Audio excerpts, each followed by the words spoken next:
I figured out how to play the violin while riding a boosted board. Here's how I did it. I've been playing violin for an ungodly long time, since 2nd grade. For that amount of time, my skills are very meh. I suck at counting, it takes a while for intonation to be on point, and my technique isn't always the best. Counting is hard. Counting is hard.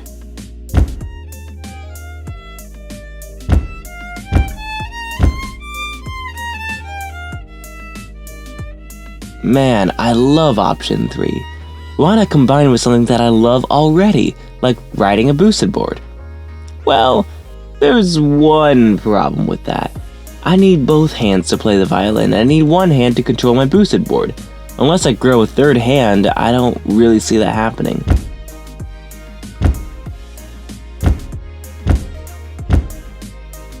Option 3. Now, the real question is, what should each hand even do?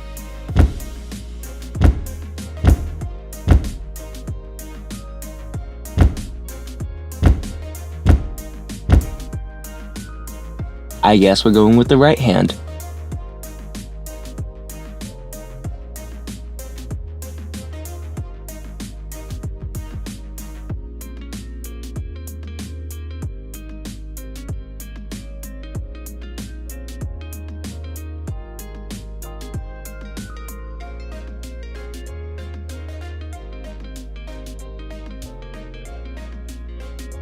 Oh boy, this must be 3D printing time.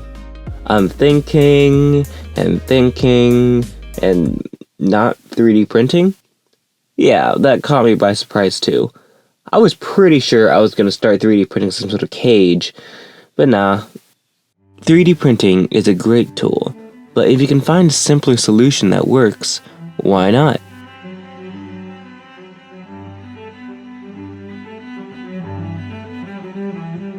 And now, the moment of truth.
Cue the happy violin noises.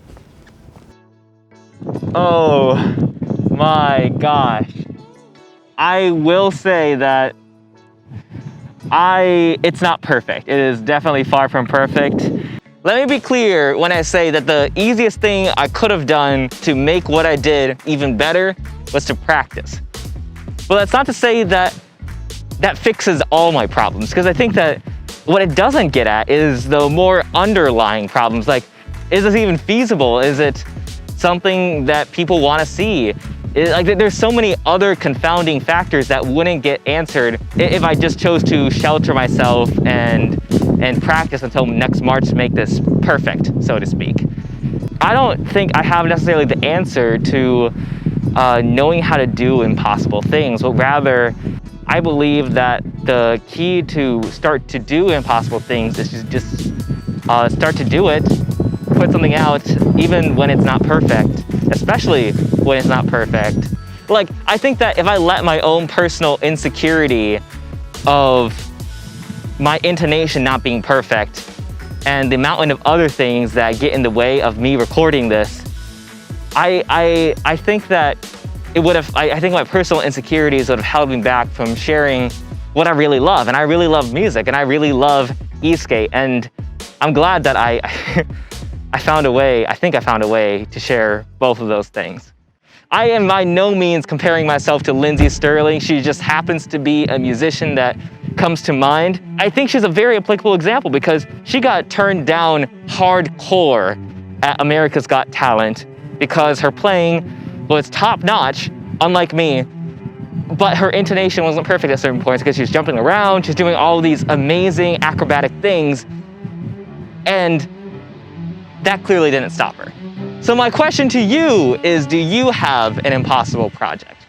I encourage you to chase it, especially if it's as janky as strapping a boosted board remote to a violin bow. And as always, see the bagel. Before I end this episode, I want to say that I just joined a new voice platform that will allow me to throw out a couple of ideas and engage with you guys and really make these episodes better. All right, that's it. I think we should stop telling rising entrepreneurs to embrace failure and instead to embrace learning, to embrace ever-increasing effectiveness, bypassing the limiting and I'd argue self-defeating concepts of failure and success, and toward a constant state of improvement. Asking always, what's possible now? And now? And now?